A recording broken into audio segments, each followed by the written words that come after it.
Welcome to kids spoken world. நம்ம இன்னைக்கு பார்க்க போகிற lesson two gentlemen of Verona class 12. இந்த லெசனோட ரைட்டர் ஏஜே க்ரோனின். இவர் ஒரு Scottish novelist, dramatist and physician. ஃபிசிஷியன்னா யார்? ஒரு டாக்டர். இவர் நிறைய ஷார்ட் ஸ்டோரிஸும் எழுதியிருக்காரு. இவர் எழுதின புக்ஸ் நிறைய ஃபிலிமாவும் ப்ரொடியூஸ் பண்ணியிருக்கிறாங்க. இந்த ஸ்டோரி எதை பற்றி இருக்குன்னா, ஒரு 2 லிட்டில் பாய்ஸ் தான். அவங்க 2 பேருமே பிரதர்ஸ். அவங்க 2 பேரோட sister tuberculosis of the spine, அதாவது முதுகெலும்பில் டியூபர் க்ளோசஸ்னா என்னது? காச நோயால் பாதிக்கப்பட்டவங்க தான் இந்த 2 பசங்களோட சிஸ்டர். அவங்கள காப்பாற்றுறதுக்காக இவங்க தனியாக போராடுறாங்க. எப்படி போராடுறாங்கன்னா, தனியாக வேலை செஞ்சு சம்பாதிச்சு அவங்கள ஹாஸ்பிட்டலுக்கு செலவு பண்ணுறாங்க. இந்த ஸ்டோரி மூலமாக நம்ம லவ், அவங்களோட லவ், ஒரு டிவோஷன், அவங்களோட தியாகம், அவங்களுக்கு வயசுக்கு மீறிய ஒரு மெச்சூரிட்டி, ஒரு பக்குவம், அதையெல்லாம் தான் நம்ம பார்க்க போகிறோம். நம்ம ஸ்டோரிக்குள்ளே போகிறதுக்கு முன்னாடி இதில் என்னென்ன கேரக்டர்ஸ்லாம் வராங்கன்னு பார்த்துடலாமா? First character the narrator. Narrator இங்கே யார்? A J Cronin. அவரோட டிரைவர் செகண்ட் கேரக்டர். அவர் பேர் Luigi. Next 2 brothers. First brother name Nicola. அவன் 13 years old. Jacopo second brother. அவன் 12 இயர்ஸ் ஓல்டு. இந்த 2 பிரதர்ஸ்க்கும் ஒரு சிஸ்டர் இருக்கா. அவளோட நேம் லூசியா. இந்த லூசியா தான் டியூபர் க்ளோசஸ், அதாவது காச நோயால் பாதிக்கப்பட்டிருப்பா. நெக்ஸ்ட்டு ஒரு நர்ஸும் இந்த கேரக்டர்ஸில் வருவாங்க. நம்ம இப்போ ஸ்டோரிக்குள்ளே போகலாமா? இந்த ஸ்டோரி எப்படி தொடங்குதுன்னா, இந்த நரேட்டரும் அவரோட டிரைவரும் the foothills of the Alps, அதாவது ஆல்ப்ஸ் மலைத்தொடர் உண்டுல்ல, அந்த மவுண்டெயின் ஏரியாவிலேருந்து, அதாவது மலை அடிவாரத்துக்கு காரில் இருக்காங்க. அப்போ அவங்க வெரோனா அப்படிங்கிற ஒரு பிளேஸோட எல்லையை ரீச் பண்றப்ப 2 லிட்டில் பாய்ஸ் அவரோட காரை ஸ்டாப் பண்றாங்க.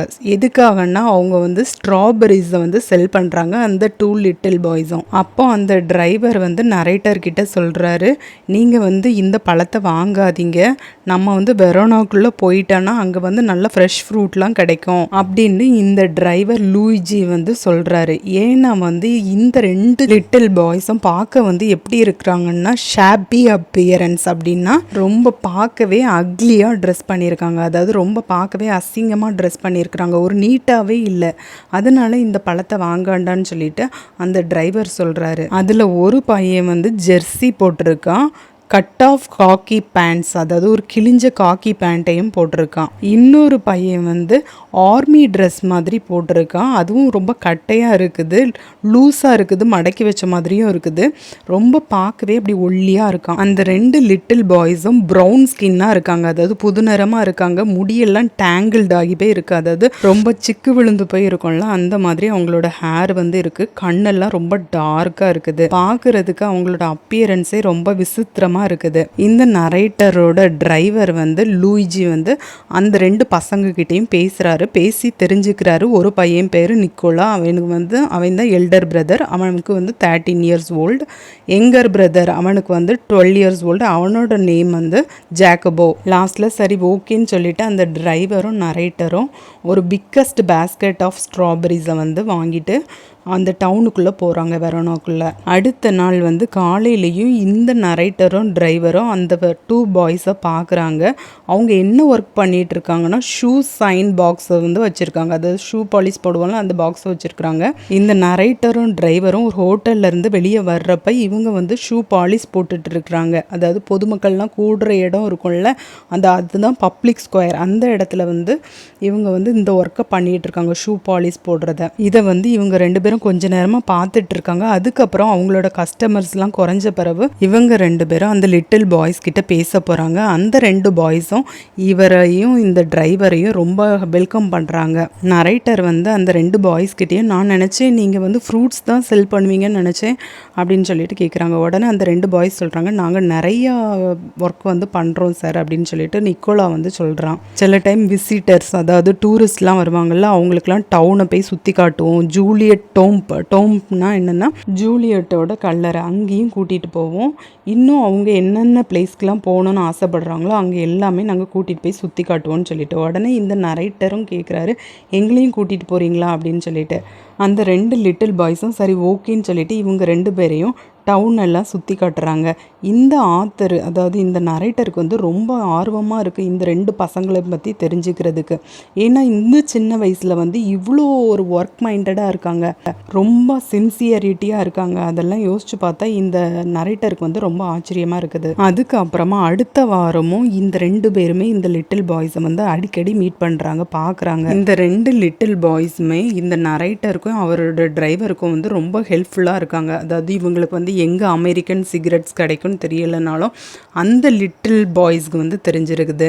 ஏதாவது சீட்ஸ் ஃபார் த ஓப்பேரா அப்படின்னா ஒரு நாடகம் பார்க்குறதுக்கு எங்கே சீட் கிடைக்கும் அது தெரிஞ்சிருக்குது. குட் ரெஸ்டாரண்ட் எங்கே இருக்குதுன்னு சொல்லிட்டு இந்த லிட்டில் பாய்ஸ்க்கு தெரிஞ்சிருக்குது. இப்படி சின்ன சின்ன விஷயத்துக்கு கூட இந்த லிட்டில் பாய்ஸ் வந்து அவங்களோட தேவைகளை வந்து சாட்டிஸ்ஃபை பண்ணியிருக்கிறாங்க. எது அந்த நரேட்டருக்கு ரொம்ப ஆச்சரியமாக இருந்துச்சுன்னா, சின்ன வயசுலேயும் அதுவும் சம்மர் டேஸில் நல்லா வெயில் வந்து நல்லா அடிக்குது, அந்த டைமில் கூட இந்த 2 லிட்டில் பாய்ஸும் ஷூக்கு சைனிங் போடுறது, ஃப்ரூட்ஸை வந்து செல் பண்ணுறது, ஈவன் நியூஸ் பேப்பரை கூட விற்கிறது, டூரிஸ்ட்டை வந்து டவுனுக்கு சுற்றி கொண்டு போய் காட்டுறது, இது எல்லாமே இப்படி சின்ன வயசுலேயும் இப்படி அடிக்கிற வெயிலில் கூட இப்படி உழைக்கிறாங்களே, அப்படி வில்லிங்காக ஒர்க் பண்ணுறாங்களேன்னு சொல்லிட்டு இந்த நரேட்டர் வந்து ரொம்ப ஆச்சரியப்படுறாரு. ஒரு நாள் இந்த நரேட்டரும் டிரைவரும் மிட் நைட்டில் அவங்கள பார்க்குறாங்க. எங்கே அவங்க 2 பேரும் அந்த லிட்டில் பாய்ஸ் என்ன பண்ணிகிட்டு இருக்கிறாங்கன்னா, டெசர்டட் ஸ்கொயர் அப்படின்னா ஒரு ஆளே இல்லாத ஒரு பொது இடத்துல கல் பாதையில் வந்து உட்காந்துருக்குறாங்க. நிக்கோலா வந்து அப்படி ஸ்ட்ரைட்டாக உட்காந்துருக்கான். அவன் பார்க்கவே ரொம்ப டயர்டாக இருக்கான். அவன் மடியில் என்ன வச்சுருக்கான்னா நியூஸ் பேப்பரை வச்சுருக்கான். ஜாக்கபோ என்ன பண்ணுறான்னா அவனோட பிரதரோட ஷோல்டரில் அப்படி தலையை சாஞ்சி வந்து படுத்து தூங்கிட்டு இருக்கிறான். நரேட்டர் வந்து இதை பார்த்த உடனே நிக்கோலாட்ட இந்த டைமில் மிட் நைட்டில் என்ன பண்ணுறீங்க அப்படின்னு சொல்லிட்டு கேட்குறாங்க. அப்போ வந்து நாங்கள் வந்து பஸ்ஸுக்காக வெயிட் பண்ணுறோம், பத்வாலேருந்து பஸ்ஸு வரோம், அது வந்து அதுதான் லாஸ்ட் பஸ்ஸாக, அந்த பஸ்ஸில் உள்ளவங்க கிட்ட வந்து இந்த நியூஸ் பேப்பர் எல்லாம் செல் பண்ணணும், அதுக்காக நாங்கள் வெயிட் பண்ணிட்டு இருக்கிறோம் அப்படின்னு சொல்லிட்டு நிக்கோலா சொல்கிறான். இதை கேட்டதும் அந்த நரேட்டர் வந்து இவ்வளோ கஷ்டப்பட்டு ஒர்க் பண்ணணுமா அப்படின்னு சொல்லிட்டு கேட்குறாங்க. உடனே நிக்கோலா சொல்கிறான், எங்களுக்கு ஒன்றும் கஷ்டமாக இல்லை அப்படின்னு சொல்லிட்டு. அதுக்கப்புறமா அடுத்த நாள் காலையில் வந்து நரேட்டர் ஃபவுண்டெயின் ஏரியாவுக்கு போகிறாரு. அங்கே தான் நிக்கோலாவும் ஜாக்கபோவும் 2 பேருமே ஷூ பாலிஷ் பண்ணுற இடம். ஸோ அவரோட ஷூவையும் பாலிஷ் பண்ணணும்னு சொல்லிட்டு போகிறாரு. அப்போ அந்த நரேட்டர் வந்து நிக்கோலா கிட்ட, நீயும் உன்னோட பிரதரும் ஒர்க் பண்ணுறதை பார்த்தா நீங்கள் வந்து நிறைய காசு சம்பாதிச்சு வச்சுருப்பீங்கன்னு தெரியுது, ஆனால் நீங்கள் எதுக்குமே செலவு பண்ண மாதிரி தெரியலையே, உங்களோட கிளாத்ஸ் எல்லாம் பார்த்தனா அதுக்கும் நீங்கள் செலவு பண்ண மாட்டேங்கிங்க, நீட்டாக இருந்த மாதிரி இல்லை, இன்னொன்று சாப்பிட்றதையும் நான் பார்த்துருக்கேன், நிறையவும் சாப்பிட மாட்டேங்கிங்க, only black bread and figs, அதாவது பிரெட்டும் அந்த அத்திப்பழங்கள் மட்டும்தான் சாப்பிட்றீங்க, அப்புறம் மணியெல்லாம் இவ்வளோ சம்பாதிச்சு என்ன தான் பண்ணுறீங்கன்னு சொல்லிட்டு இந்த நரேட்டர் 2 பேர்ட்டையும் கேட்குறாங்க. ஒருவேளை நீங்கள் வந்து அமெரிக்காவில் போய் எமிக்ரேட் ஆகணும்னு சொல்லிட்டு இவ்வளோ சேவ் பண்ணுறீங்களோ, அதாவது அமெரிக்காவில் போய் செட்டில் ஆகணும்னு சொல்லிட்டு இவ்வளோ சம்பாதிக்கிறீங்களோ அப்படின்னு சொல்லிட்டு கேட்குறாரு. அதை கேட்டவுடனே 2 பேரும் சொல்கிறாங்க, எங்களுக்கும் போகணுன்னு ஆசை தான், ஆனால் வந்து இப்போ வந்து எங்களுக்கு அந்த மாதிரியான பிளான் வந்து கிடையாது அப்படின்னு சொல்லிட்டு சொல்கிறாங்க. உடனே இந்த நரேட்டர் வந்து சொல்கிறாரு, நாங்கள் வந்து மண்டே வந்து டவுனை விட்டு கிளம்புறோம், அதுக்கு முன்னாடி உங்களுக்கு ஏதாவது பண்ணணுமா அப்படின்னு சொல்லிட்டு கேட்குறாங்க. உடனே நிக்கோலா உடனே தலையாட்டுறான், ஆமான்னு சொல்கிறான். அதுக்குள்ளே ஜாக்கபோ என்ன சொல்கிறான்னா, நாங்கள் வந்து எல்லா சண்டையும் பொலேட்டா அப்படிங்கிற ஒரு இடத்துக்கு போவோம், அது இங்கேருந்து 30 கிலோமீட்டர், நாங்கள் வந்து பைசைக்கிளில் தான் போவோம், நாளைக்கு உங்கள் காரில் அங்கே கொண்டு விட்டுற சொல்லிடுவீங்களா அப்படின்னு சொல்லிட்டு கேட்குறான். உடனே அந்த நரேட்டர் வந்து லூஜி வந்து சண்டே வந்து வரமாட்டான் வேலைக்கு, அதனால நான் வந்து உங்களை கொண்டு போய் விட்டுறேன்னு சொல்லிட்டு, எங்களால் உங்களுக்கு எதுக்கு கஷ்டம் வேண்டாம் அந்த மாதிரி 2 பிரதர்ஸும் நினைக்கிறாங்க, ஆனால் எனக்கு ஒரு கஷ்டமும் இல்லை, நானே உங்களை வந்து கொண்டு போய் விடுறேன்னு சொல்லிட்டு நரேட்டர் சொல்கிறாங்க. சரி ஓகேன்னு சொல்லிட்டு அவங்க 2 பேரும் அக்செப்ட் பண்ணிக்கிறாங்க. நெக்ஸ்ட் டே ஆஃப்டர்நூன் நரேட்டர் வந்து இந்த 2 பாய்ஸையும் அவங்க போகணுன்னு சொன்ன இடத்துக்கு வந்து காரில் கூட்டிகிட்டு போயிட்டு இருக்கிறாங்க. யார் வந்து வழி சொல்கிறான்னா, ஜாக்கபோ தான் டைரக்ஷன் வந்து சொல்லிட்டு இருக்கான். அவன் சொல்கிற டைரக்ஷனில் இந்த நரேட்டர் வந்து காரை ஓட்டிட்டு போயிட்டு இருக்கிறாங்க. எப்படியும் இந்த 2 லிட்டில் பாய்ஸும் போகிற வீடு ரொம்ப குட்டியாக சின்னதாக இருக்கும் அப்படின்னு சொல்லிட்டு யோசிக்கிறாரு. ஆனால் வந்து இந்த நரேட்டர் நினைக்கிற மாதிரி அந்த வீடு வந்து இல்லை. எப்படி இருக்குன்னா, a large red roofed villa, ஒரு பெரிய ரெட் ரூஃப் போட்ட ஒரு பெரிய வீடு. அங்கே தான் அந்த ஜாக்கபோ வந்து ஸ்டாப் பண்ண சொல்கிறான். இந்த நரேட்டருக்கு வந்து அந்த வீட்டை பார்த்தோன்னா அவரு கண்ணே நம்ப முடியல, அப்படியே பிரமிச்சு போய் நிற்கிறாரு. இவர் வந்து கேட்க வர்றதுக்குள்ளே அந்த 2 பாய்ஸும் காரை விட்டு இறங்கிடுறாங்க. இறங்கிட்டு 2 பேரும் சொல்கிறாங்க, நாங்கள் ரொம்ப டைம்லாம் எடுத்துக்க மாட்டோம், ஒருவேளை 1 மணி நேரம் ஆகும், நீங்கள் அது வரைக்கும் ஏதாவது கேஃப்க்கு போய் அதாவது எங்கேயாவது போய் காஃபி சாப்பிடுங்கன்னு சொல்லிட்டு அங்கேருந்து போயிடுறாங்க. அந்த வீட்டோட காம்பவுண்ட் சுவர் வந்து எப்படி இருக்குன்னா ஹை ஸ்டோன் வால், அதாவது ஸ்டோன் வச்சு வால் பண்ணியிருக்கிறாங்க. அது வந்து ரொம்ப உயரமாக இருக்குது. இவர் வந்து கொஞ்ச நேரம் காரில் வெயிட் பண்ணிவிட்டு சரி உள்ளே போகலான்னு சொல்லிட்டு அந்த கிரில்டு சைடு என்ட்ரன்ஸ் கிட்ட வாராரு. அங்கே உள்ள ஹாலிங் பெல்லை வந்து அடிக்கிறாங்க. அப்போ வந்து ஒரு நர்ஸு வந்து வெளியே வர்றா. எப்படி இருக்கிறாங்கன்னா அந்த நர்ஸு பார்க்குறதுக்கு ஸ்பெக்டாக்கிள்ஸ் போட்டிருக்கிறாங்க. பார்க்கவே ரொம்ப ப்ளசண்ட்டாக அமைதியாக தெரிகிறாங்க. அவங்க வந்து எப்படி ட்ரெஸ் பண்ணியிருக்காங்கன்னா நர்ஸ் யூனிஃபார்ம் தான் போட்டிருக்கிறாங்க. அப்போது இந்த நரேட்டர் வந்து நான் 2 சின்ன பையனை கூட்டிகிட்டு வந்தேனே, அவங்க வந்து எங்கன்னு தெரியுமான்னு சொல்லிட்டு கேட்குறாங்க. தெரியும் அப்படின்னு சொல்லிட்டு இந்த நர்ஸு வந்து கதவு ஓப்பன் பண்ணிவிட்டு நிக்கோலாவும் ஜாக்கபுவும் மேலே தான் இருக்காங்க, நான் கூட்டிகிட்டு போகிறேன்னு சொல்லிட்டு கூட்டிகிட்டு போகிறாங்க. அந்த சிஸ்டர் வந்து ஒரு ஹாஸ்பிட்டலுக்குள்ளே கூப்பிட்டு போகிறாங்க. அதாவது அவங்க வீட்டுக்குள்ளேயே ஹாஸ்பிட்டல் மாதிரி ஒரு ரூம் இருக்குது. அந்த ரூம் பக்கத்தில் போனோன்னா அந்த நர்ஸு வந்து அவங்களோட லிப்ஸில் வந்து ஃபிங்கரை வைக்கிறாங்க. ஃபிங்கரை வச்சுட்டு என்ன சொல்கிறாங்கன்னா சத்தம் போடாதீங்க, அந்த கிளாஸ் பார்ட்டிஷன் வழியாக பாருங்கன்னு சொல்லிட்டு சொல்கிறாங்க. கிளாஸ் பார்ட்டிஷன்னா என்ன, கண்ணாடி டோர், அது வழியாக பார்க்க சொல்கிறாங்க. அங்கே அந்த 2 பாய்ஸ் நிக்கோலாவும் ஜாக்கபுவும் உட்கார்ந்துருக்குறாங்க. அவங்க பக்கத்தில் ஒரு கேர்ள் இருக்கா, அவளுக்கு வந்து ஒரு 20 வயசு இருக்கும். அந்த பொண்ணு வந்து தலையணையில் அப்படி சாஞ்சி உட்கார்ந்துருக்குறா. அந்த கேர்ள் வந்து நீட்டாக ட்ரெஸ் பண்ணியிருக்கிறா. எப்படி ட்ரெஸ் பண்ணியிருக்கிறான்னா பிரிட்டி லேஸ் ஜாக்கெட், அதாவது லேஸ் வச்ச ஒரு ஜாக்கெட்டும் போட்டிருக்கிறா. அந்த கேர்ள் பக்கத்தில் இந்த 2 லிட்டில் பாய்ஸும் பேசிகிட்டு இருக்கிறாங்க. அந்த பொண்ணோட ஐஸ் வந்து ரொம்ப சாஃப்டாகவும் டெண்டராகவும் இருக்குது. டெண்டர்னா என்ன, மென்மையாக இருக்குது அந்த பொண்ணோட கண்கள். அந்த பொண்ணு வந்து பார்க்குறதுக்கு இந்த 2 லிட்டில் பாய்ஸ் மாதிரியே முக சாயல் வந்து இருக்குது. அவளுக்கு முன்னாடி அவளோட டேபிளில் வந்து ஒரு ஃப்ளவர் வாஷும் இருக்குது. அந்த ஃப்ளவர் வாஷில் வந்து வைல்டு ஃப்ளவர்ஸ் இருக்குது, அதாவது காட்டு பூக்கள்லாம் வச்சு டெக்கரேட் பண்ணி வச்சுருக்குது. அண்ட் ட்ரை ஃப்ரூட்ஸ் வந்து அவளை சாப்பிட்றதுக்காக வச்சுருக்குறாங்க. நிறைய புக்ஸும் அந்த டேபிளில் இருக்குது. இந்த நரேட்டர் வந்து அந்த கிளாஸ் பார்ட்டிஷன் வழியாக பார்த்துட்ருக்கிறாரு, அதாவது இந்த கிளாஸ் வால் வழியாக உள்ளே நடக்கிறத பார்த்துட்ருக்கிறாரு. உடனே இந்த நர்ஸு கேட்காங்க, உள்ளே போய் பார்க்க வேண்டியதானே அப்படின்னு சொல்லிட்டு சொல்கிறாங்க. லூசியா வந்து ரொம்ப ஹாப்பியாக ஃபீல் பண்ணுவா நீங்கள் பார்க்க போனா அப்படின்னு சொல்லிட்டு நர்ஸு சொல்கிறாங்க. லூசியானா யாருன்னா அந்த பெட்டில் இருக்கால அந்த பொண்ணு தான் லூசியா. ஆனால் வந்து இந்த நரேட்டருக்கு ஹாப்பியாக பேசிகிட்டு இருக்காங்க, ஒரு ஃபேமிலி பார்ட்டி மாதிரி பேசிகிட்டு இருக்காங்க. அவங்கள போய் நம்ம டிஸ்டர்ப் பண்ணக்கூடாதுன்னு நினைக்கிறாரு. அதனால் நம்ம போயிடலான்னு சொல்லிட்டு அந்த இடத்த விட்டு கிளம்புறாரு. அதுக்கு முன்னாடி அந்த நர்ஸு கிட்ட வந்து கெஞ்சி கேட்குறாரு, ப்ளீஸ் இந்த பாய்ஸை பற்றி சொல்லுங்களேன், அவங்கள பற்றின டீட்டெயில் வந்து எனக்கு சொல்லுங்க அப்படின்னு அந்த நர்ஸு கிட்ட கேட்குறாரு. நர்ஸும் ரொம்ப ஆர்வமாக இருக்கா அவங்கள பற்றி சொல்கிறதுக்கு. இந்த 2 லிட்டில் பாய்ஸ்க்கு உலகத்தில் வந்து வேற யாருமே இல்லை, இவங்க அக்கா மட்டும்தான் இருக்கிறாங்க, லூசியா மட்டும்தான். அவங்க அப்பா வந்து ஒரு விடோவராக இருந்தாங்க. விடோவர்னா மனைவியை இழந்தவங்க. அவங்க அப்பா வந்து ஒரு வெல் நோன் சிங்கர், அதாவது புகழ்பெற்ற ஒரு பாடகர். அவங்க வந்து ஒரு வார்ல வந்து இறந்து போயிட்டாங்க. வார்னா என்ன, போர். ஒரு போர்ல வந்து அவங்க அப்பா கொல்லப்பட்டுட்டாங்க.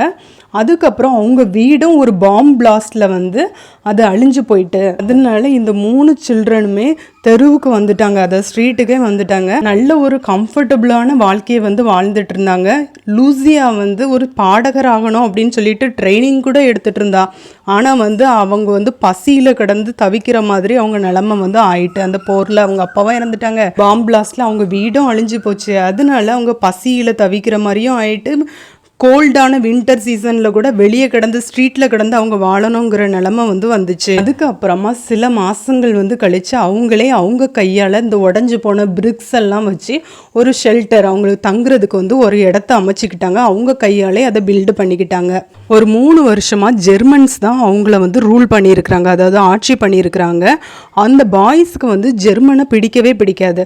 அதனால அவங்களுக்கு எதிரான இயக்கத்தில் சேர்ந்தாங்க, அதாவது ஜெர்மன்ஸை வந்து தோற்கடிக்கிறதுக்கு அவங்களுக்கு எதிரான ரெசிஸ்டன்ஸ் மூமெண்ட், அதாவது இயக்கத்தில் சேர்ந்து அதுக்கப்புறம் அந்த வார் நடந்துச்சு. அந்த வாரில் ஜெர்மன்ஸ் வந்து தோத்து போகிறாங்க. அதுக்கப்புறம் அவங்களுக்கு வந்து ஒரு அமைதியான சூழ்நிலை வந்து கிடைக்குது. வாரெல்லாம் முடிஞ்ச பிறகு அவங்களோட சிஸ்டர் லூசியாவை பார்க்கணுன்னு வந்திருக்கிறாங்க. பார்த்தனா அவங்க சிஸ்டர் வந்து tuberculosis of the spine, அதாவது முதுகெலும்பில் டியூபர் க்ளோசஸ் காச நோயால் பாதிக்கப்பட்டிருந்தாங்களாம். அவங்க அக்கா வந்து அப்படி நோயால் பாதிக்கப்பட்டிருந்தா கூட அவங்கள எப்படியாவது சரி பண்ணணும்னு சொல்லிட்டு இந்த 2 லிட்டில் பாய்ஸும் நினச்சிருக்கிறாங்க. அதனால இந்த ஹாஸ்பிட்டலுக்கு வந்து கூட்டிகிட்டு வந்திருக்காங்க. இந்த வில்லா பார்த்தோம்ல, அந்த வில்லாவில் இருக்க ஹாஸ்பிட்டலில் வந்து அட்மிட் பண்ணியிருக்கிறாங்க. இந்த நர்ஸை வந்து டேக் கேர் பண்ண சொல்லி அந்த 2 லிட்டில் பாய்ஸும் கேட்டிருக்கிறாங்க. அதனால இந்த நர்ஸு தான் பத்திரமா பார்த்துட்டு இருக்காங்க. எல்லா ட்ரீட்மெண்ட்டும் கொடுத்து 12 மாதமாக அந்த ஹாஸ்பிட்டலில் தான் பேஷண்ட்டாக இருந்துட்டு இருக்கிறாங்க. இப்போ வந்து அவளோட கண்டிஷன் வந்து நல்ல பெட்டராக வந்து சேஞ்ச் ஆகிருக்குது.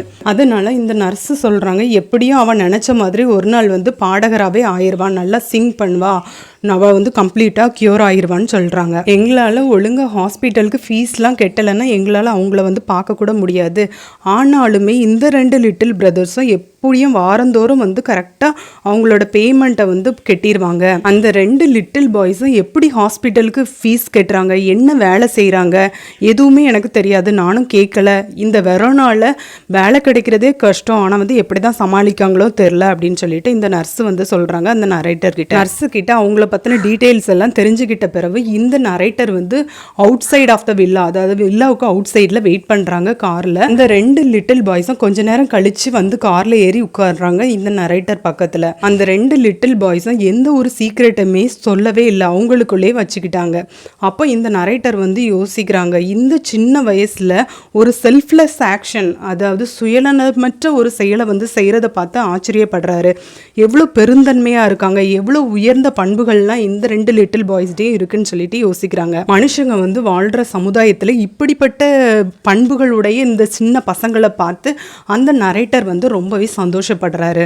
இதோட இந்த லெசன் முடியுது. உங்களுக்கு இந்த லெசன் பிடிச்சிருந்தா, புரிஞ்சுதா?